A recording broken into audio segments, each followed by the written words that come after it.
अस्सलाम वालेकुम रहमतुल्लाहि बरकातहू। प्यारे बच्चों, आप लोगों का इस्तकबाल है इक्सीर एकेडमी पर। और हम हमारा आज से अल्हम्दुलिल्लाह नया बैच स्टार्ट कर रहे हैं। और ये जो बैच हमारी रहेंगी, इसमें एक तो नीट रिपोर्टर्स, दूसरा 11th और 12th जो स्टूडेंट्स पूरे साल 11th की और 12th की स्टडी उर्दू प्लस इंग्लिश दोनों बायलिंगुअल लैंग्वेज में करना चाहते हैं, उनके लिए ये एक अच्छा मौका है, वो हमारे साथ ज्वाइन हो सकते हैं। तो इसलिए हमने ये एक नया अंदाज में, एक क्रिएटिव अंदाज में एक नया स्टेप लिया है कि बहुत सारे जो बच्चे हैं उनके पास एक बड़ा बार बार ये क्वेश्चन आ रहा है कि सर, अगर हम उर्दू से पढ़ते हैं तो हम आगे जाके एमबीबीएस में कैसा पढ़ेंगे, या अभी अगर हम उर्दू से पढ़ते हैं तो हम एग्जाम क्वालिफाई कर पाएंगे या नहीं कर पाएंगे। तो कल आपने देखा होगा कि जब मैंने व्हाट्सएप पे मैसेज डाला तो मैंने दो जवाब वहां पर लिखे थे। एक ये कि उर्दू की वजह से कोई भी स्टूडेंट पीछे नहीं रहेगा, मीन्स ये कि मेरा उर्दू था इसलिए मैं नीट एग्जाम क्वालिफाई नहीं कर पाया, ये जो गलतफहमी इसको दूर करना है। दूसरा कि अगर मैं एमबीबीएस में गया तो इंग्लिश की वजह से मैं वहां compete नहीं कर पाऊंगा, तो ये जो गलतफहमी है इसको भी दूर करना है। तो ये दोनों गलतफहमियों को दूर करने के लिए आज जिस अंदाज में हम लोग लेक्चर लेने वाले हैं, वो एक नया अंदाज में, क्रिएटिव अंदाज में मैंने कोशिश ये किया है कि इसमें इंग्लिश उर्दू दोनों को भी साथ में लेके चलूं, ताकि उर्दू वाले उसकी बुनियाद पे बहुत अच्छे से इस बात को समझ लें, और वो इंग्लिश मीडियम के स्टूडेंट जिनकी इंग्लिश बहुत अच्छी नहीं है लेकिन वो उर्दू से कहीं ना कहीं उस चीज़ों को समझने की कोशिश करते हैं, तो उनके लिए आसानी हो जाए, साथ ही साथ उनकी इंग्लिश भी क्या होते रहे, इम्प्रूव होते रहे, और उनको ये ना लगे कि यार हम अगर उर्दू से पढ़ते हैं तो हमारी इंग्लिश रह जाएगी और नतीजे में हम एमबीबीएस में कोई अच्छा परफॉर्मेंस नहीं कर पाएंगे। तो ये दोनों भी जो खदशात है उनको रिजॉल्व करने की कोशिश मैंने अब यहाँ के नए लेक्चर के अंदाज से किया है। ठीक है, तो आप लोग अल्हम्दुलिल्लाह बहुत ही मतलब मेरे लिए बहुत बड़ी बात है कि आप लोगों ने ट्रस्ट किया, मेरे पे भरोसा किया कि हाँ सर कुछ अच्छे अंदाज में समझाएंगे और समझाते हैं, तो आप लोग मेरे साथ आए, तो इसके लिए सबसे पहले आप लोगों का शुक्रिया। और इसमें दूसरा ये कि अल्लाह ताला ने मेरे दिमाग में ये आइडिया डाला और मैंने उसको उस अंदाज में बनाने की कोशिश की है, तो मैं उसका भी शुक्र अदा करता हूँ। इस तरह से हम हमारा जो नया लेक्चर है उसको स्टार्ट कर रहे हैं। तो सबसे पहली बात कि हमेशा की तरह एक्सीर एकेडमी जो हमारा कोचिंग और काउंसलिंग है, तो आज जो हम स्टार्ट करने वाले हैं वो सबक है 12th का। ये जो सबक है ये 12th क्लास का है। 12th क्लास में ये जो सबक है ये सबक नंबर 1 है, यानी बाब नंबर 1, चैप्टर नंबर 1। और ये जो चैप्टर नंबर 1 है ये 12th का चैप्टर नंबर 1 है। तो अगर आप देखेंगे तो नीट के इम्तिहान की प्रिपरेशन में इसका बहुत इंपॉर्टेंट रोल है। क्यों? क्योंकि ये जो बेसिक चैप्टर है, इस बेसिक चैप्टर से आगे दो सबक है जिसको आपको पढ़ना होता है। एक वो होता है जो आपको जानवरों में पढ़ना होता है, यानी आप बेसिकली उसको कह सकते हैं कि वो जो सबक है वो आपका आपका वो जो चैप्टर है वो हैवानियात से मुतालिक है। वो जो सबक रहेगा आपका वो किससे मुतालिक रहेगा? वो सबक आपका रहेगा हैवानियात से मुतालिक।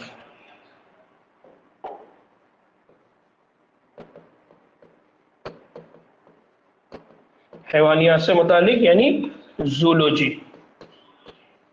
और इसी से रिलेटेड एक और दूसरा सबक है जो आपका नबातात से मुतालिक है, यानी पौधों से मुतालिक है। ठीक है, दरख्तों से मुतालिक है, जिसको आमतौर पर हम क्या कहते हैं? बॉटनी। ठीक है, तो ये बेसिक सबक है। अब इस बेसिक सबक के जरिए हम जब आगे जाएंगे तो हम दो तरह के सबक पढ़ेंगे, एक प्लांट एनिमल्स के अंदर पढ़ेंगे, दूसरा हम प्लांट्स के अंदर पढ़ेंगे। तो आपको याद होगा हमने जो जो ओल्ड स्टूडेंट्स है, जो पुराने स्टूडेंट्स हैं, जो दोबारा हमारे साथ ज्वाइन किया हुआ है हमारे पे भरोसा करके, तो उनको मालूम होगा कि हमने इससे पहले एक सबक पढ़ा था, रिप्रोडक्शन इन फ्लावरिंग प्लांट्स, कि फूलदार पौधों में अमल तौलीद, याद आ रहा है? और आपने देखा होगा एग्जाम में उससे क्वेश्चंस भी आए हुए हैं। फिर इसी तरह से जो जानदार होते हैं उनके अंदर, तो हम स्पेशली पढ़ते हैं इंसानों के अंदर ह्यूमन रिप्रोडक्टिव सिस्टम। तो ये एक बेसिक सबक है जो 12th का पहला चैप्टर है।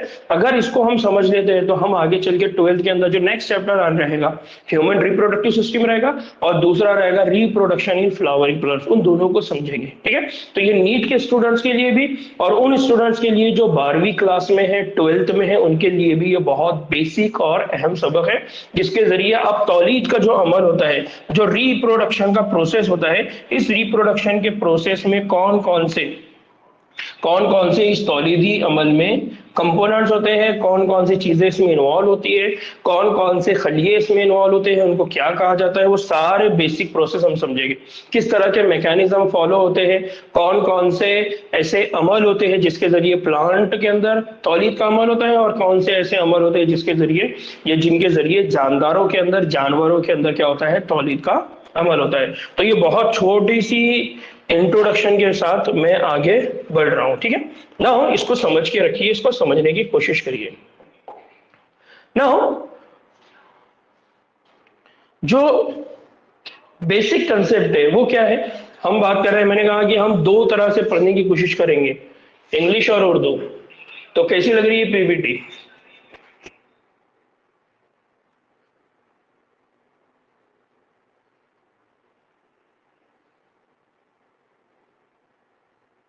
जी, पीपीटी कैसी लग रही है?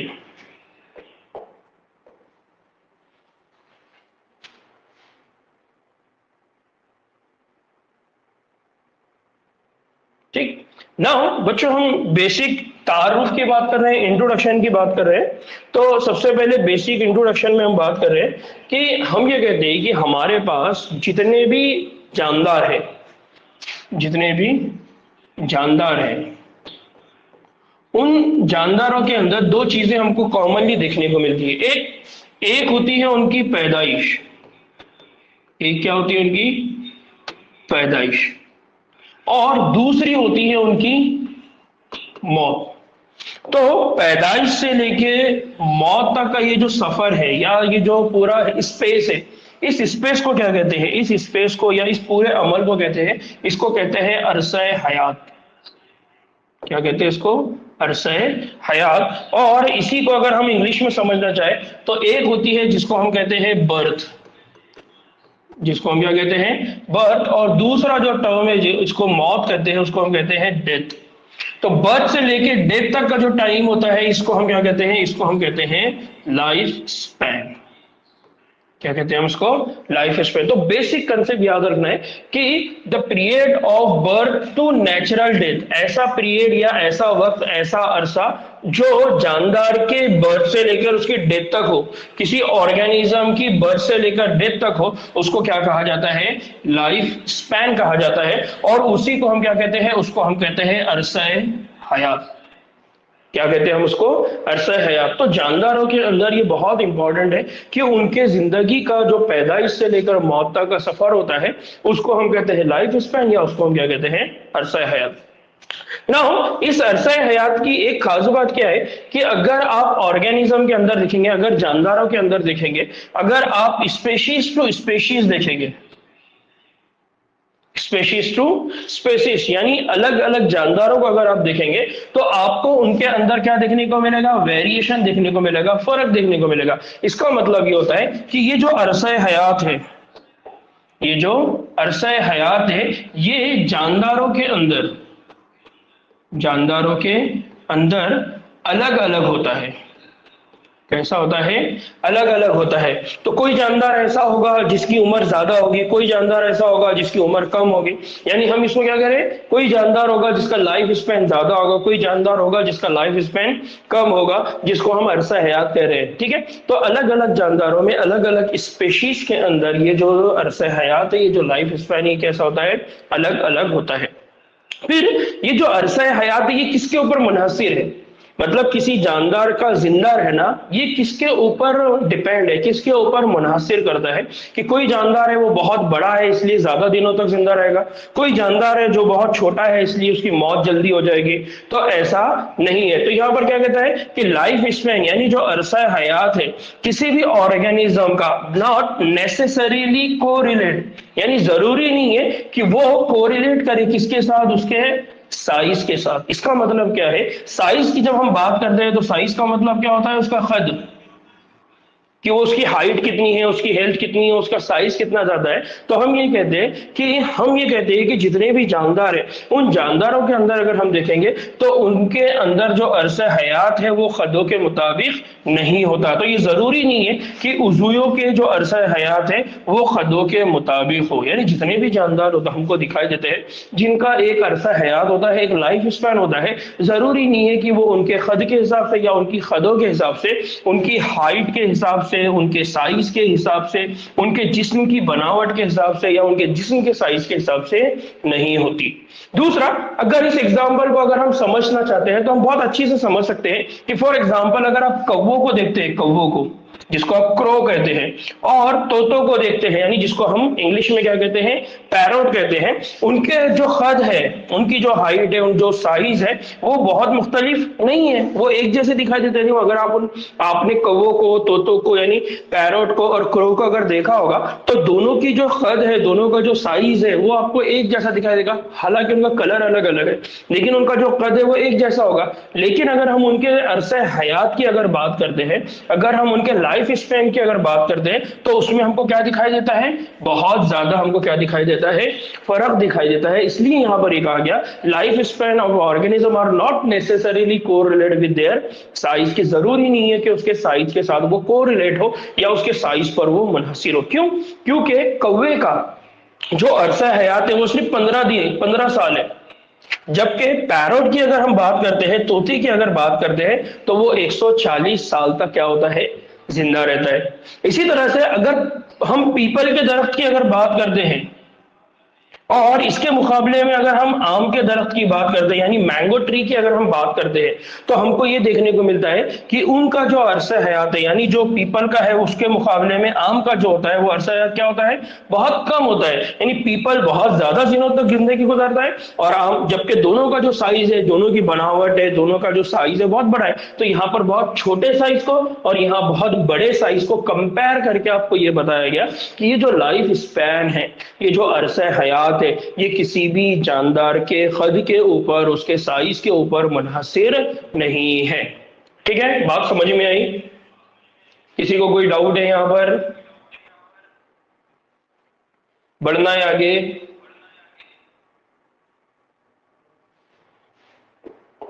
ठीक है, नोमान, अलविया, बेटा कंटिन्यूअसली रिप्लाई देते रहना है, फास्ट फास्ट। बाकी जो बच्चे ओल्ड हैं उनको आइडिया है, ठीक है ना। हो इसी तरह से अगर हम बात करते हैं कि अलग अलग जानदारों के अंदर कितना अरसा हयात होता है, तो फॉर एग्जांपल अगर आप एनसीईआरटी का बुक पढ़ेंगे, जो बुक हमने दिया हुआ है, तो उसमें दिया हुआ है कि आपको बताना है कि इनका अरसा हयात क्या है। तो अगर एलिफेंट के अरसा हयात की बात करते हैं यानी हाथी के अगर अरसा हयात की अगर बात करते हैं तो हाथी का जो अरसा हयात होता है, जो उसकी जिंदगी होती है वो 60 से लेके 70 साल तक होती है। जो हाथी होता है उस हाथी का जो उम्र होती है वो 60 से 70 साल होती है। इसी तरह से अगर फ्लावर्स की अगर बात करें तो यहाँ पर उनकी कितनी बताई जा रही है, 100 साल। इसी तरह से अगर डॉग की यहाँ पर बात करें तो बताया जा रहा है 15 ईयर। इसी तरह से यहाँ पर केले के दरख्त की अगर बात करें तो 2 से 4 साल। इसी तरह से यहाँ पर कौन है, गाय है, यहाँ पर अगेन पीपल का दरख्त है, यहाँ पर अगर अगेन घोड़ा है, यहाँ पर अगेन टॉर्टाइज है। तो अगर आप इनको देखेंगे तो इसमें एक जो बात जो समझ में आती है वो ये है कि इन सब का लाइफ स्पैन, इन सब का अरसा हयात, इन सब की जिंदगी की जो मुद्दत है वो अलग अलग है। हालांकि इनके जिस्म के अंदर हमको क्या देखने को मिल रहा है, बहुत ज्यादा फर्क देखने को मिल रहा है। इनके जिस्म का जो साइज है वो भी अलग अलग है। तो इसका मतलब ये है कि किसी भी जानदार के जिंदा रहने का इन्हिसार उसके कद के ऊपर, उसके साइज के ऊपर मुनहसिर नहीं है। ठीक है, ये कुछ और नाम है जो हमको एनसीईआरटी में पूछे गए ना। अब बात ये आती है कि एक सिंगल सी बात है, सिंगल सी बात क्या है या सिंपल सी एक बात है। वो सिंपल सी बात क्या है कि हमारे पास जितने भी जानदार हैं, सबको मौत आने वाली है। जितने भी जानदार है सबको क्या है, मौत आने वाली है। तो यहां पर सिंपल सा एक वर्ड दिया हुआ है, वो वर्ड क्या है, no individual is immortal. No individual is immortal, यानी ऐसा कोई भी नहीं है जो जिंदा रहेगा हमेशा। इमॉर्टल का मतलब जो है हमेशा जिंदा रहने वाला, एक्सेप्ट सिवाय यूनिसेलुलर ऑर्गेनिज्म। जितने भी ऑर्गेनिज्म की हम बात करते हैं वो मैक्सिमम वो ऑर्गेनिज्म की हम बात कर रहे थे जो मल्टी सेलुलर है, यानी कसीर खलवी जानदार है। तो कसीर खलवी जानदार में से अगर हम बात करते हैं तो कोई भी ऐसा नहीं है जिसको मौत नहीं आने वाली है, मतलब उसका एक स्पेसिफिक लाइफ स्पैन है, उसके बाद उसकी क्या हो जाएगी, मौत। लेकिन एक एक्सेप्शनल केस है, एक एक्सेप्शनल केस है। वो कौन है, वो है यूनिसेलुलर ऑर्गेनिज्म, यानी कुछ ऐसे छोटे छोटे ऑर्गेनिज्म ऐसे हैं जिनका अरसा हयात इतना लंबा है, इतना बड़ा है कि उनको मौत नहीं आती। तो उनको मामले में कहा गया कि वो एक्सेप्शनल केस है। क्यों? Because it continue its life in progeny by fission. ये जो यूनिसेलुलर ऑर्गेनिज्म है इनके इनके अंदर इमॉर्टेलिटी क्यों है, ये ऐसे क्यों है कि ये मरते नहीं है? तो वो बताते हैं कि उसका एक रीजन है कि उनके पास जो प्रोसेस है कंटिन्यूटी का, अपने जैसे जानदार पैदा करने का, उस तसलसल को कायम रखने का, वो प्रोसेस को कहा जाता है फीजन। क्या कहा जाता है उसको? फीजन कहा जाता है। तो अरसा हयात जो भी हो, हर उज़्व की मौत यकीनी है, यानी कोई फर्द लाफानी नहीं होता बजज एक सेल वाले उज़्व के। तो कुछ ऐसे एक सेल वाले जानदार हैं जिनका जिंदगी का जो दौरा हयात है वो बहुत ज्यादा है, और उसका एक जो बड़ा रीजन है वो ये है कि उनका वो जो जनरेशन है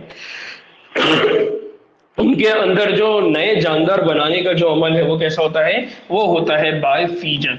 अब ये फीजन क्या है, कैसा है, इस प्रोसेस को हम आगे चल के, इस अमल को हम आगे समझने वाले हैं, इस अमल को हम आगे देखेंगे।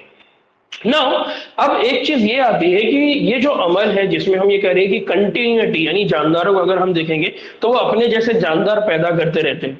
तो अपने जैसे जानदार पैदा करने का मतलब ये है कि एक जानदार, उसके बजाय दूसरे जानदार, उसके बजाय तीसरा जानदार, इस तरह से वो जनरेशन टू जनरेशन प्रोड्यूस करते हैं। तो ये जो तसलसल है, ये जो तसलसल है, ये जो कंटिन्यूटी है, ये जो तसलसल है, ये जो कंटिन्यूटी है, ये किसकी वजह से, ये कौन से प्रोसेस की वजह से है? तो ये कहा जाता है the continuity of life of on earth, कि जमीन के ऊपर ये जो जिंदगी जो बाकी है उसका बड़ा रीजन क्या है? उसका बड़ा रीजन है process of reproduction. Process of reproduction, जिसको हम क्या कहते हैं, जिसको हम कहते हैं अमले तौलीद। क्या कहते हैं हम उसको? अमले तौलीद। तो ये अमले तौलीद ही है जिसकी वजह से हमको क्या देखने को मिलता है कि जानदार यहाँ पर हमेशा जमीन के ऊपर दिखाई देते हैं, और ये जो प्रोसेस है ये कंटिन्यूअस है, ये तसलसल के साथ चालू है।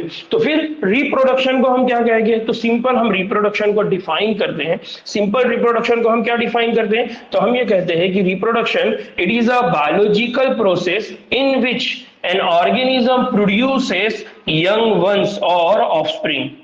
यानी अब इसको मैं थोड़ा सा उर्दू में एक्सप्लेन करता हूं वो बच्चों के लिए जो उर्दू वाले हैं, ठीक है? तो बेसिक कंसेप्ट यहां पर याद रखना है कि रिप्रोडक्शन क्या है। रिप्रोडक्शन ये एक बायोलॉजिकल प्रोसेस है। क्या मतलब होता है? तो ये कहा जाता है कि तौलीद की अगर हम तारीफ करते हैं तो हम ये कहते हैं कि ये एक हयातियाती अमल है। यानी ये जो बायोलॉजिकल प्रोसेस है उसको उर्दू में हम क्या कहते हैं? हयातियाती अमल। इसकी वजह से क्या होता है, जिसमें एक उज़्व यानी एक जानदार अपने जैसे बच्चों को क्या करता है? जन्म देता है। तो तौलीद बहुत आसान है, बहुत सिंपल है, हम आमतौर पे सुनते रहते हैं। तो ये जो तौलीद का अमल है, ये तौलीद का अमल एक ऐसा अमल है जिसमें ये होता है कि जो जानदार होते हैं वो अपने जैसे दूसरे जानदार क्या करते हैं? पैदा करने की क्या करते हैं? सलाहियत रखते हैं। उस जानदार, उस प्रोसेस को हम क्या कहते हैं? उस प्रोसेस को हम कहते हैं रिप्रोडक्शन, या उस प्रोसेस को हम क्या कहते हैं? अमले तौलीद कहते हैं।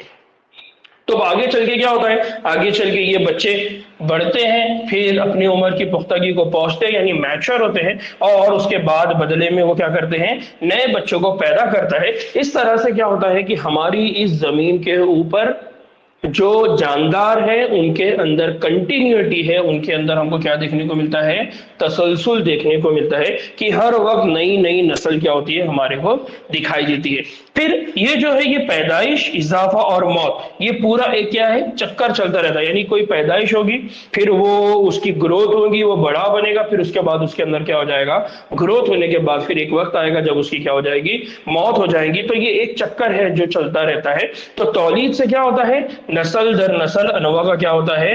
तसलसल जारी रहता है, जिसको हमने क्या कहा कि ये जो कंटिन्यूटी है जो अर्थ के ऊपर, जो हमको कहाँ दिखाई देती है, जमीन के ऊपर दिखाई देती है। तो इस जमीन के ऊपर ये जो तसलसल है उसका जो मेन रीजन है, उसके लिए जो प्रोसेस जिम्मेदार है, जो अमल उसके लिए जिम्मेदार है, वो कौन है, अमले तौलीद है। अगर अमले तौलीद नहीं होता तो जमीन के ऊपर हमको जानदार दिखाई नहीं देते थे। ये बेसिक कंसेप्ट है, बात समझ में आई? यहां पर किसी को कोई डाउट है?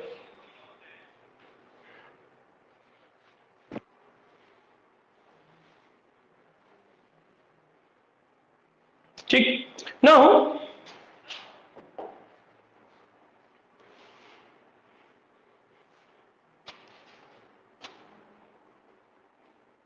अगर हम इंपॉर्टेंस की बात करते हैं, यानी अहमियत की अगर हम बात करते हैं, किसकी, रिप्रोडक्शन के अमल की या अमल तौलीद की अहमियत की अगर हम बात करते हैं,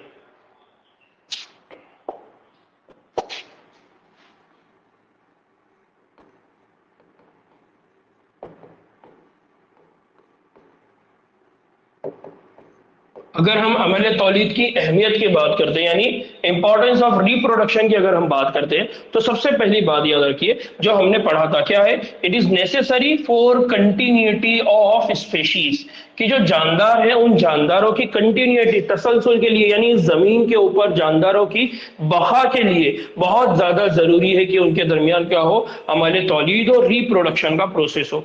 दूसरा बहुत इंपॉर्टेंट है, वो क्या है कि यहां पर जो सेक्सुअल रिप्रोडक्शन होता है, इसकी वजह से क्या होता है, इस सेक्सुअल रिप्रोडक्शन की वजह से हमको क्या देखने को मिलता है, वेरिएशन। इनके अंदर हमको क्या देखने को मिलता है, पॉपुलेशन के अंदर वेरिएशन, यानी जो जानदारों के अंदर हमको इतना फर्क दिखाई देता है कि किसी कोई माँ बाप है, उनके दो बच्चे होते हैं, एक काला होता है एक गोरा होता है, किसी की हाइट ज्यादा होती है किसी की हाइट कम होती है।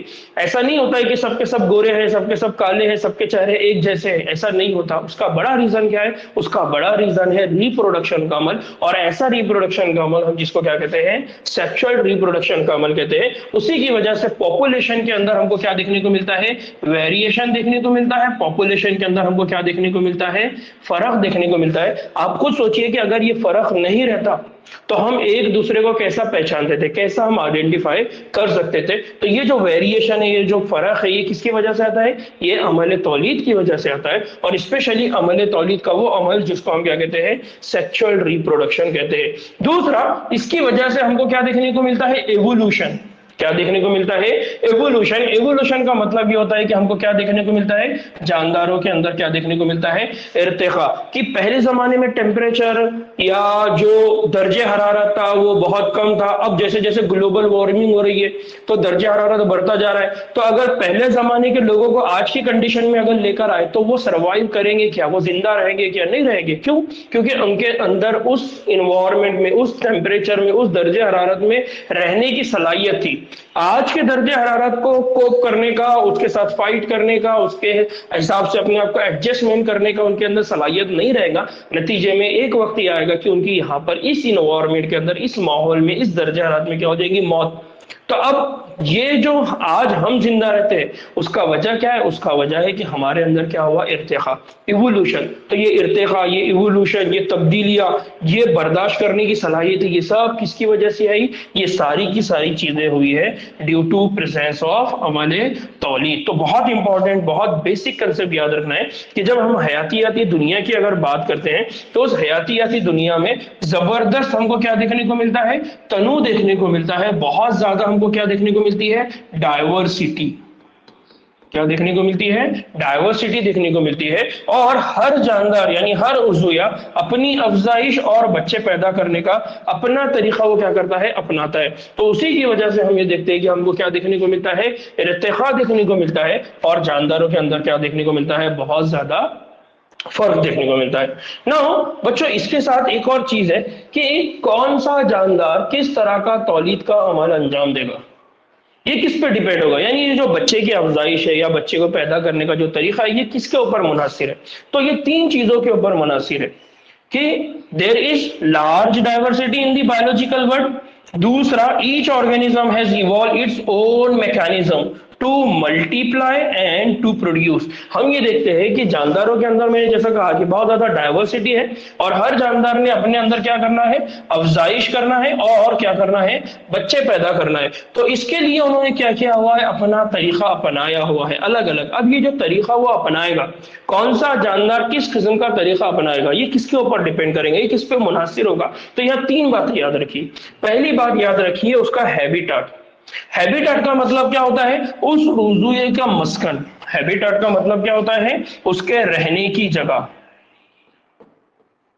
रहने की जगह, इस रहने की जगह को हम उर्दू में क्या कहते हैं, रहने की जगह को हम कहते हैं मस्कन। ठीक है, वो किस तरह के मस्कन में रहता है वो डिपेंड करेगा कि वो किस तरह का रिप्रोडक्शन का अमल करेगा। फॉर एग्जांपल मस्कन की अगर थोड़ी देर के लिए अगर आप मस्कन को अगर समझना चाहे तो जानदार, कुछ जानदार वो होते हैं जो पानी में होते हैं, कुछ जानदार वो होते हैं जो जमीन पर होते हैं, कुछ जानदार जो होते हैं वो हवा में होते हैं। ठीक है, तो अलग अलग जानदार है। अब पानी में जो जानदार है तो पानी में कुछ जानदार वो हो गए जो मीठे पानी में हो गए, कुछ जानदार वो हो गए जो खारे पानी में हो गए, कुछ जानदार वो होंगे जो जमीन पर होंगे लेकिन जमीन की सतह से नीचे होंगे, बहुत ज्यादा नीचे होंगे, कुछ होंगे जो जमीन की सतह के ऊपर होंगे। तो इस तरह से क्या होगा, जानदारों का मस्कन किस किस्म का है उस हिसाब से उन्होंने अपने अंदर क्या किया हुआ है, मैकेनिज्म डेवलप किया हुआ है, एक अमल अपने अंदर बनाया हुआ है और वो अमल को, वो तौहीद का अमल उन्होंने अपने अंदर डेवलप किया हुआ है, वो बनाया हुआ है। दूसरा internal physiology. Internal physiology, internal physiology यानी अंदरूनी फिजियोलॉजी। अंदरूनी फिजियोलॉजी का मतलब क्या होता है, जिस्म के अंदर, जिस्म के अंदर की बनावट, उनके जिस्म के अंदर किस तरह की बनावट है उस बुनियाद पे। जैसा हम आमतौर पे ये कहते हैं कि जो ऑस्ट्रेलिया है, ऑस्ट्रेलिया के अंदर जो जानदार होता है, एक जानदार जो हमेशा हम सुनते हैं ऑस्ट्रेलिया का, कोई नाम बताएगा क्या? अक्सर क्रिकेट वगैरह के टाइम पे आप नाम सुनते हैं।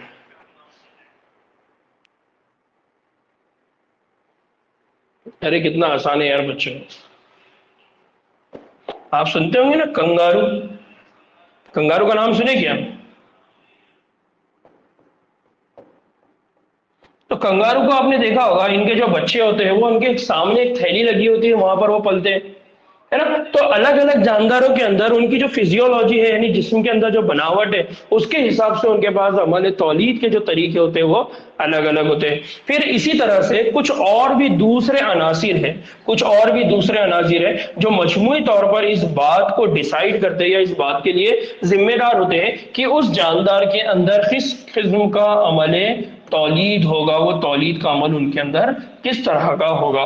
तो लास्ट की several other factors are collectively responsible for how it is reproduced, कि वो जानदार कैसे रिप्रोड्यूस करेगा ये डिपेंड करेगा उसके कुछ फैक्टर्स में। तो उसमें तीन फैक्टर्स याद रखना, एक है मस्कन, दूसरा है अंदरूनी फिजियोलॉजी और तीसरा दूसरे अनासिर। अभी दूसरे अनासिर में एक जो अनासिर है या एक जो उनसर है वो कौन है, मैं इसको आगे डिस्कस करने वाला हूं। यहां तक बात समझ में आई?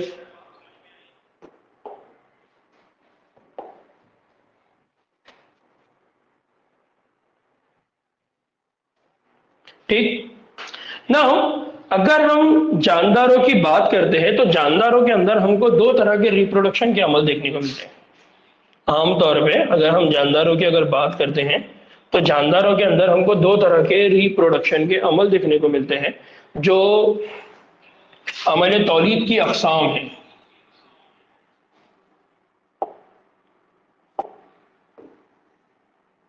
ठीक है,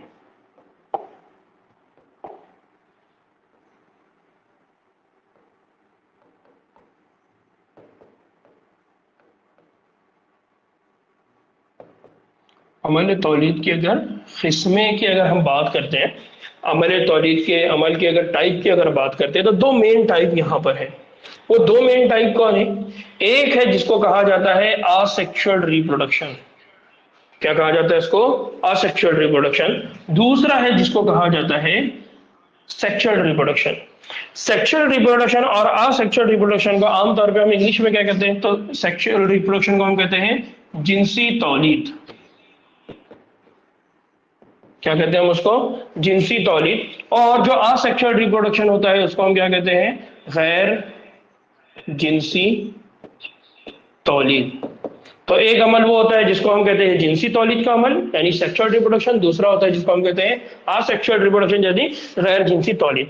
नाउ अगर आप इसको जिनसी और गैर जिनसी तौलीद को अगर सिंपल अल्फाज में समझना चाहे तो इसका क्या मीनिंग होता है, जब सिर्फ एक फर्द यानी एक पेरेंट के जरिए पैदा हो, यानी कोई बच्चा या कोई प्रोजेनी जो सिर्फ एक फर्द यानी एक पेरेंट के जरिए पैदा हो, जिसमें गैमेट्स यानी ज़्वाजे, उर्दू में क्या कहा जाता है इसको, ज़्वाजे की तश्कील शामिल हो या ना हो, उस अमल को हम क्या कहते हैं, असेक्सुअल रिप्रोडक्शन। इसको बेसिकली हम डिफाइन कैसे करते हैं, तो it is the reproduction by single parent without formation of gamete, यानी ज़ौजों के बनने के बगैर अगर कहीं पर रिप्रोडक्शन का अमल होता है तो उसको कहा जाता है असेक्सुअल रिप्रोडक्शन, उसको कहा जाता है गैर जिनसी तौलीद। दूसरा अमल होता है जिसको हम कहते हैं जिनसी तौलीद, यानी जिनसी तौलीद कब होगी, जब दोनों वालिदैन का मतलब क्या हो गया, दोनों वालिदैन का मतलब हो गया कि आप बात कर रहे हैं नर की और आप बात कर रहे हैं मादा की, आप बात कर रहे हैं मेल की और आप बात कर रहे हैं फीमेल की।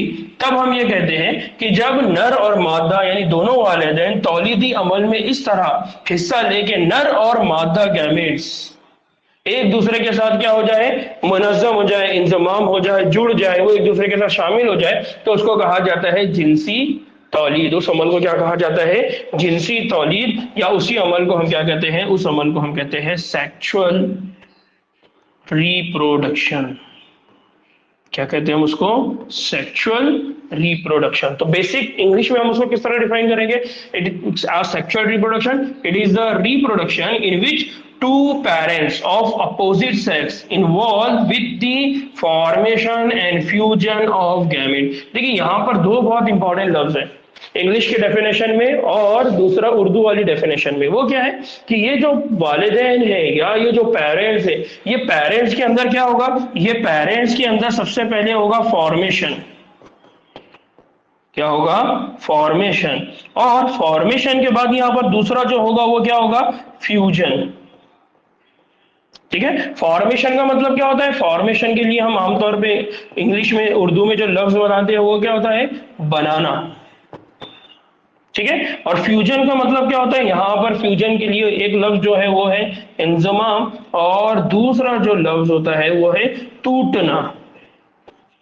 जब वो एक दूसरे के साथ आके क्या हो जाएंगे, टूट जाएंगे, या एक दूसरे के साथ आके क्या हो जाएंगे, शामिल हो जाएंगे, तब इस तरह के अमल को हम क्या कहते हैं, इस तरह के अमल को हम कहते हैं सेक्सुअल रिप्रोडक्शन। तो इस तरह से हम ये कहते हैं कि जो रिप्रोडक्शन का अमल होता है वो दो तरह से होता है, या तो वो असेक्सुअल रिप्रोडक्शन होगा या तो वो सेक्सुअल रिप्रोडक्शन होगा।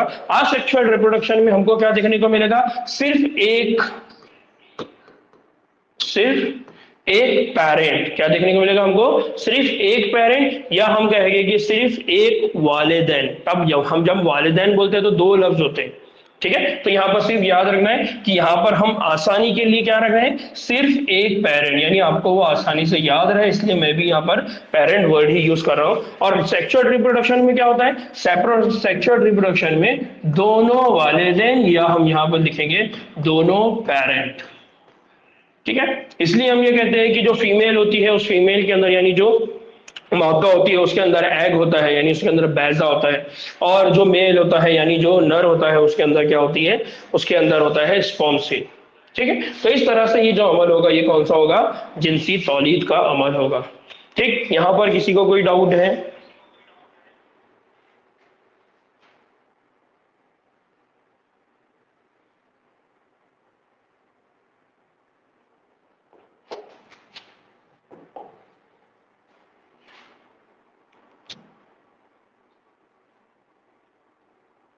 ना हम सबसे पहले स्टार्ट कर रहे हैं असेक्सुअल रिप्रोडक्शन, गैर जिनसी तौलीद की। गैर जिनसी तौलीद किसको कहते हैं? ना बच्चे देखिए, मैंने पहले ही कहा था कि मेरी पूरी कोशिश ये है कि वो दोनों भी तरह के स्टूडेंट, वो जिनको लगता है कि वो उर्दू से ही पढ़ सकते हैं, उनके लिए कि हम उर्दू से पढ़े तो उनको ये रहे कि हाँ उर्दू से भी हम नीट क्रैक कर सकते हैं। दूसरे वो स्टूडेंट जो उर्दू से पढ़ रहे हैं लेकिन खदशा ये है कि यार एमबीबीएस में जब जाएंगे तो वहां तो सारा इंग्लिश में पढ़ना पड़ेगा, तो हमारे लिए क्या होगा। तो उनके लिए मैंने यहाँ पर इंग्लिश में भी लेकर आया ताकि दोनों भी जगह वो कंपेयर कर सके और ये दोनों भी लैंग्वेज के ऊपर वो अपना कमांड बनाए, जिसकी वजह से हम ये जो लेक्चर है इसको हम क्या कह रहे हैं, बायलिंगुअल। क्या कह रहे हैं हम इसको, बायलिंगुअल। यानी यहाँ पर क्या है, यहाँ पर आप जो भी पढ़ेंगे उसको आप उर्दू में भी पढ़ेंगे प्लस किस में पढ़ेंगे, आप इंग्लिश जबान में भी पढ़ेंगे। इस तरह से आपकी जो स्टडी होगी वो और परफेक्ट होगी। और मेरे को उम्मीद है कि जो छोटे छोटे मकामात है, छोटे छोटे गांव में है, छोटे छोटे रिमोट प्लेस पे रहने वाले बच्चे हैं, इंशाल्लाह ये लेक्चर्स उनके लिए बहुत ज्यादा फायदेमंद बनेंगे। इंशाल्लाह वो भी आगे चल के बहुत अच्छे अच्छे एजुकेशन इंस्टीट्यूट्स के अंदर अपना एडमिशन क्या करेंगे, करवा सकते हैं। तो बस मेरी यही गुजारिश है आप लोगों से कि आप ज्यादा से ज्यादा उन स्टूडेंट्स तक जो बहुत छोटे छोटे मकाम पे रहते हैं और वो अपनी जिंदगी में कुछ करना चाहते हैं, उनके लिए ये हमने बनाया है। साथ ही साथ मेरा एक और इसमें इरादा ये है कि जिस तरह से हम ये लेक्चर बना रहे हैं बायोलॉजी के, तो फिजिक्स और केमिस्ट्री के, हो सकता है कि शायद ये लेक्चर जब आप लोग शेयर करें तो फिजिक्स और केमिस्ट्री के उर्दू वाले जो टीचर्स है, स्पेशली जो उर्दू में पढ़ाते हैं, उन तक ये बात जाए कि हम लोगों की ये कोशिश है कि वो भी हमारे साथ शामिल हो और इक्सीर एकेडमी के जरिए वो भी इस काम में हमारी हेल्प करें। हम उनको बहुत अच्छी सैलरी देंगे, सब देंगे, लेकिन शर्त ये है कि वो हमसे आके अप्रोच करें। हम जिस तरीके से पढ़ाना चाहते हैं उस तरीके को वो अपनाएं। इंशाल्लाह बहुत ज्यादा क्या होगा, बच्चों का फायदा होगा। ना हो बच्चों, एक छोटे से मैसेज, ताकि जब कोई भी ये वीडियो देखे तो उस तक ये मैसेज चला जाए और वो भी दूसरे लोगों को इन्फॉर्म कर सके, इसलिए मैंने लेक्चर के दौरान ये बात को बोला है। ठीक है ना, हमारी बात चल रही थी गैर जिनसी तौलीद की, हमारी बात चल रही थी असेक्सुअल रिप्रोडक्शन की। हमारी बात किसकी चल रही है, असेक्सुअल रिप्रोडक्शन, जिसको हम क्या कहते हैं, गैर जिनसी तौलीद।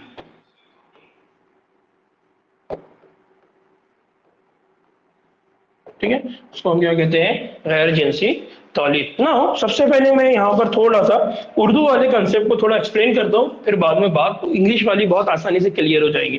तो हमने कहा था कि यहाँ पर क्या होता है, तो हमने कहा कि इस तरीके में एक वाहिद फर्द, जिसको हमने कहा था एक सिंगल पेरेंट, बच्चे पैदा करने का क्या होता है, अहल होता है, वो उसमें शामिल होता है। और नतीजतन में क्या होता है, नतीजे में, बहुत इंपॉर्टेंट है इसको याद रखिए, नतीजे में जो भी बच्चे पैदा होते हैं वो ना सिर्फ एक दूसरे से मुशाबा होते हैं, बल्कि अपनी पेरेंट की वो क्या होते हैं, हू बहू नकल होते हैं। तो आज गैर जिनसी तौलीद यानी असेक्सुअल रिप्रोडक्शन का एक बड़ा बड़ा बड़ा जो उसका इंपॉर्टेंस है, या उसका एक बड़ा ड्रॉबैक भी आप कह सकते हैं, उसका बड़ा ड्रॉबैक क्या है कि आपको हमेशा क्या देखने को मिलेगा, हू बहू जो भी बच्चे रहेंगे वो कैसे देखने को मिलेंगे, हूबहू वो सिमिलैरिटी देखने को मिलेंगे। या दूसरे लफ्ज में हम आजकल जो लफ्ज यूज करते हैं वो कैसे देखने को मिलेंगे आपको, कॉपी, यानी वो एक दूसरे की तरह दिखाई देगी, वो कॉपी एक दूसरे की होगी। तो अब सवाल ये आता है, क्या ये बच्चे जीनी एतबार से मुख्तलिफ या मुशाबा हो सकते हैं। तो क्वेश्चन ये आता है कि अगर जुनैनियाती लेवल पर, यानी अगर हम डीएनए के लेवल पर अगर जाके बात करते हैं, तो डीएनए के लेवल पे ये बच्चे क्या मुशाबा होते हैं या अलग अलग होते हैं। तो ये जो शक्ल वो सूरत है या ये जो जुनैनियाती एतबार से है, तो ये जो मुशाबा होते हैं, ऐसे अफराद को हम जब बयान करते हैं या उनको जो टर्म कहते हैं, तो हम उनको एक दूसरे की क्या कहते हैं, क्लोन। क्या कहते हैं हम उसको, एक दूसरे की क्लोन, यानी एक दूसरे की वो क्या होती है, कॉपी होती है। तो गैर जिनसी तौलीद में अक्सर हमको ये देखने को मिलता है कि वहां पर कोई वेरिएशन नहीं मिलेगा, कोई फर्क देखने को मिलेगा, सारे जानदार एक जैसे देखने को मिलेंगे, उनके जितने भी बच्चे होंगे सारे बच्चे एक जैसे होंगे। तो गैर जिनसी तौलीद के अंदर हमको क्या देखने को मिलता है, जितने भी बच्चे पैदा होते हैं वो सब कैसे होते हैं, हूबहू होते हैं, मुशाबा होते हैं, या कैसे होते हैं, कॉपी होते हैं। और उसके लिए हम क्या लफ्ज इस्तेमाल करते हैं, हम उसके लिए लफ्ज इस्तेमाल करते हैं क्लोन। तो हम ये कहते हैं कि the offspring develop by asexual reproduction are exact copy, वो हमेशा एक दूसरे की क्या होंगे, एग्जैक्ट कॉपी होंगे, हूबहू होंगे, किसके साथ, देयर पेरेंट, उनके माँ बाप के साथ। फिर they are genetically identical, genetically मतलब डीएनए के लेवल पे उनके अंदर जो डीएनए होगा, उनके अंदर जो जुनैनियाती मटेरियल होगा वो कैसा होगा, सेम होगा, आइडेंटिकल होगा, इसलिए उनको बोला जाता है क्लोन्स। इसलिए उनको क्या बोला जाता है, क्लोन्स। इसका मतलब क्या होता है, उनको एक दूसरे की क्या बोला जाता है, कॉपी। क्या बोला जाता है, एक दूसरे की वो कैसे होते हैं, एग्जैक्ट कॉपी होते हैं, एक जैसे होते हैं। ठीक है ना। अगर हम दूसरे अंदाज में इसको और थोड़ा आगे चल के अगर पढ़ते हैं तो हम ये कहते हैं कि जितने भी जानदार हैं उनके जो ग्रुप है, मुख्तलिफ ग्रोह यानी आसेक्सुअल रिप्रोडक्शन करने वाले जितने भी जानदार हैं उनके जो अलग अलग ग्रुप्स हैं जिनके अंदर गैर जिनसी तौलीद हमको देखने को मिलती है, तो वो बड़े वसी पैमाने पर पाई जाती है, यानी बहुत अलग अलग अंदाज में रिप्रोडक्शन का गैर जिनसी वाला तौलीद का अमल होता है। जैसे गैर जिनसी तौलीद अगर एक सेल वाले उज़्व की जब भी हम बात करते हैं तो एक सेल का मतलब हम क्या लेते हैं, एक सेल का मीनिंग हमारे पास होता है यूनिसेल्यूलर। जो ओल्ड बच्चे हैं उनको याद होगा कि हमने पढ़ा था कि जो एक सेल वाले होते हैं उनको हम क्या कहते हैं, यूनिसेलुलर जानदार, यूनिसेलुलर ऑर्गेनिज्म। और ये जो होते हैं ये मुकाबलतन सादा तंजीम के पौधों और जानवरों में क्या होते हैं, आम है। तो गैर जिनसी तौलीद अगर हम देखते हैं तो गैर जिनसी तौलीद हमको किन में देखने को मिलेगी, एक तो वो हमको यूनिसेलुलर ऑर्गेनिज्म में देखने को मिलेगी, ऐसे जानदार जो एक सेल से बने, एक खलिए से बने हैं। दूसरा हमको एक इसमें देखने को मिलेंगे ऐसे पौधे, ऐसे प्लांट्स, ऐसे जानवर, ऐसे एनिमल जो बहुत सादा तंजीम है, उनकी जो लेवल ऑफ ऑर्गेनाइजेशन है वो बहुत सिंपल है। फिर हम यहां पर सिंपल इसको कह सकते हैं कि asexual reproduction common in unicellular organism. फिर साथ ही साथ in plants and having plants और एनिमल्स हैविंग सिंपल ऑर्गेनाइजेशन, उनके अंदर हमको क्या देखने को मिलता है, आसेक्सुअल रिप्रोडक्शन। यानी हम ये कह सकते हैं कि जो आसेक्सुअल रिप्रोडक्शन है, जो गैर जिनसी तौलीद का अमल है, वो हमको यूनिसेलुलर ऑर्गेनिज्म में भी देखने को मिलेगा, साथ ही साथ हमको प्लांट्स में भी और एनिमल्स में भी। वो प्लांट्स, वो एनिमल जिनके अंदर जो लेवल ऑफ ऑर्गेनाइजेशन है, उनकी जो बनावट है वो बनावट बहुत सादा है, बहुत सिंपल है, उनमें हमको ये अमल देखने को मिलेगा। नाउ एक और इंपॉर्टेंट है, वो क्या है कि जब हम बात करते हैं, हमने इससे पहले भी कहा कि जो सेल होता है, सेल से एक सेल होता है, उस एक सेल से आगे चल के कितने सेल बनते हैं, दो सेल से आगे चल के कितने बनेंगे, चार से आगे चल के बनेंगे 8। ये जो अमल होता था, इस अमल को हम क्या कहते थे, माइटोसिस। क्या कहते थे हम इस अमल को, माइटोसिस। तो यहां पर यही बात हो रही है कि माइटोसिस के जरिए प्रोटिस्ट और जो मोनेरा है, ये जो जानदार है, इनके जो पेरेंट सेल है वो क्या करते हैं, नए अफराद को जन्म देते हैं, जिसकी वजह से वो क्या होते हैं, एक सेल में दो, एक सेल क्या होता है, दो सेल में क्या हो जाता है, तकसीम हो जाता है। इसका मतलब ये है कि अगर हम गैर जिनसी तौलीद की प्रोटिस्टा में और मोनेराज में अगर बात करते हैं तो उनके अंदर क्या होता है, उनके अंदर होता है माइटोसिस का अमल। कौन सा अमल होता है, माइटोसिस। और इस माइटोसिस की वजह से क्या होता है, उनकी नई नई जनरेशन बनती है, एक से वो दो से चार से 8, इस तरह से उनके नए बच्चे बनते हैं। इसलिए इस अमल को हम क्या कहते हैं, गैर जिनसी तौलीद। कि एक ही पेरेंट है, एक ही वालिदैन है, जिसकी वजह से यहाँ पर क्या हो रहा है, बच्चे बन रहे हैं। देखिए मैंने इससे पहले भी कहा कि ये जो वालिदैन वाला लफ्ज है, हम आमतौर पर ये दो के लिए इस्तेमाल करते हैं, जब नर और मादा हो, ठीक है ना। बस इन उज़ुयों में हम क्या कहेंगे, इन जानदारों में सेल की जो तकसीम है, यानी सेल डिवीजन ही क्या का अमल है, तौलीद का तरीका है। यानी जैसा हमने कहा कि जानदारों के अंदर हमको क्या देखने को मिलता है, जो तौलीद का अमल है उसमें आपको वसी, बड़े पैमाने पर अलग अलग और फर्क देखने को मिलता है। तो हम ये कह रहे हैं कि जो प्रोटिस्ट है, जो मोनेरा है, उनके अंदर क्या होता है, जो तौलीद का अमल होता है वो किसके जरिए होता है, सेल की तकसीम के, खलिए की तकसीम के जरिए, जिसको हम क्या कहते हैं, सेल डिवीजन कहते हैं। फिर बहुत सारे ऐसे सेल है, ऐसे बहुत सारे खलिए हैं जो यूनिसेलुलर जानदार है, और या फिर वो ऐसे जानदार है जिनके अंदर हमको क्या देखने को मिलता है, बाइनरी फीजन। क्या देखने को मिलता है, बाइनरी फीजन। बाइनरी फीजन के जरिए वो क्या करते हैं, तौलीद करते हैं। बाइनरी फीजन क्या होता है, मैं इसको आगे और आपको एक्सप्लेन करूंगा। बाइनरी फीजन ये पूरा एक अमल है जिसके जरिए क्या होता है, एक जो जानदार होता है वो एक से दो से चार, इस तरह से क्या होता है, बनता जाता है, जिसको हम आमतौर पर सेल डिवीजन कहते हैं। तो जहां पर क्या होता है, एक सेल दो निस्फ में तकसीम होता है। यानी क्या होता है कि एक सेल जो होता है वो एक सेल क्या करेगा, डिवाइड हो जाएगा, दो हाफ सेल बनेंगे, बाद में चल के इससे एक ऑर्गेनिज्म, इससे एक ऑर्गेनिज्म बनता है, जिसको कहा जाता है बाइनरी फीजन कहा जाता है। नाउ यहां पर लिखा हुआ है बाइनरी फीजन का मतलब क्या होता है, तो बेसिक कंसेप्ट याद रखना है, the single cell of organism, for example kingdom Monera, kingdom Protista, reproduce by binary fission. जैसा मैंने वहां पर आपको बताया कि जो प्रोटिस्टा खानदान के मेंबर है और जो मोनेरा खानदान के मेंबर है, उनके अंदर जो रिप्रोडक्शन का अमल होता है वो 1 से 2, 2 से 4 इस तरह से होता है, जिसको हम सेल डिवीजन कहते हैं। और उसी सेल डिवीजन के प्रोसेस को यहाँ पर क्या कहा जा रहा है, binary fission. The cell divide into two half, each half develop into two new adult. कि इनका क्या होता है कि एक सेल रहेगा वो दो हाफ में डिवाइड हो जाएगा, दो आधे आधे हिस्सों में डिवाइड हो जाएगा, दो निस्फ हिस्सों में डिवाइड हो जाएगा, तकसीम हो जाएगा, और उन निस्फ हिस्सों से आपको फिर दो नए ऑर्गेनिज्म देखने को मिलेंगे। यानी एक ही ऑर्गेनिज्म था, उस एक ऑर्गेनिज्म से कितने ऑर्गेनिज्म आपको मिल रहे हैं, दो। तब हम इस अमल को क्या कहते हैं, रिप्रोडक्शन का अमल कहते हैं। इस अमल को हम क्या कहते हैं, अमल तौलीद कहते हैं। यहां तक बात समझ में आई? यहां पर किसी को कोई डाउट है?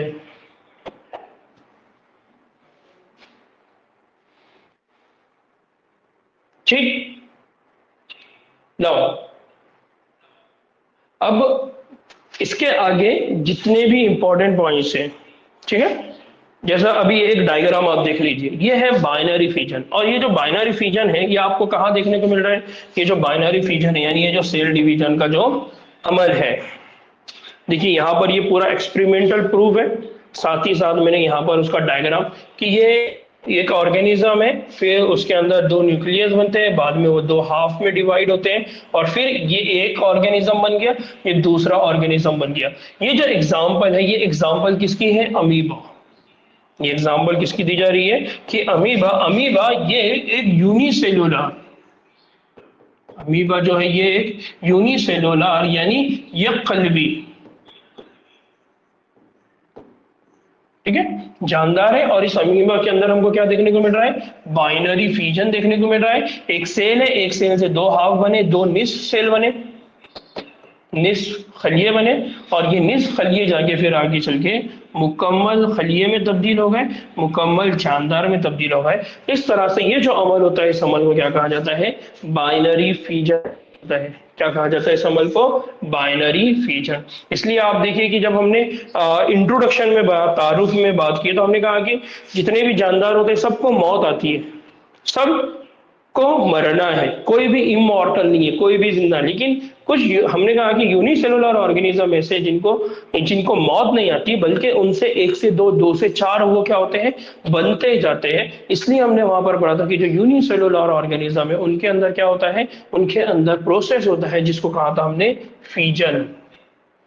क्या कहा था हमने, फीजन यानी टूटने का अमल। और इस टूटने की वजह से क्या होता है, वो 1 से 2, 2 से 4 इस तरह से वो क्या होते हैं, बनते जाते हैं, और उनकी क्या होते जाती है, अमल तौलीद होते जाती है, और उनके नंबर क्या होते हैं, बढ़ते जाते हैं, उसमें इजाफा होते जाता है। ठीक, ठीक है बच्चों। नाउ कल हम इसके आगे के पॉइंट्स की बात करेंगे, जिसमें हम आसेक्सुअल रिप्रोडक्शन की जितने भी प्रोसेस है, तो तकरीबन 4 वहां पर बड़े बड़े प्रोसेस है, जिनको हम डिटेल में एग्जांपल्स के साथ और बहुत अच्छे अंदाज में समझने की कोशिश करेंगे। आप लोगों से गुजारिश है कि इस छोटी सी वीडियो को मैं यूट्यूब पे अपलोड भी करूंगा, ताकि बहुत सारे बच्चे देखें और उनको समझ में आए कि किस तरह से हम लोग यहाँ पर इक्सीर एकेडमी स्ट्रगल कर रही है, मेहनत कर रही है, आपको और अच्छे से समझाना चाहती है। तो आपसे खास गुजारिश रहेगी कि आप शेयर भी करें और भी लोगों को हमारे साथ ज्वाइन होने के लिए कहें। अगर वो ज्वाइन होते तो अच्छी बात है, नहीं तो उनको सब्सक्राइब करने के लिए कहिए। ठीक है, चलिए दुआओं में याद रखिए। इंशाल्लाह कल फिर 2 बजे से 3 बजे के दरमियान हमारी मुलाकात होगी। ठीक, चलिए, अस्सलाम वालेकुम रहमतुल्लाहि बरकातहू।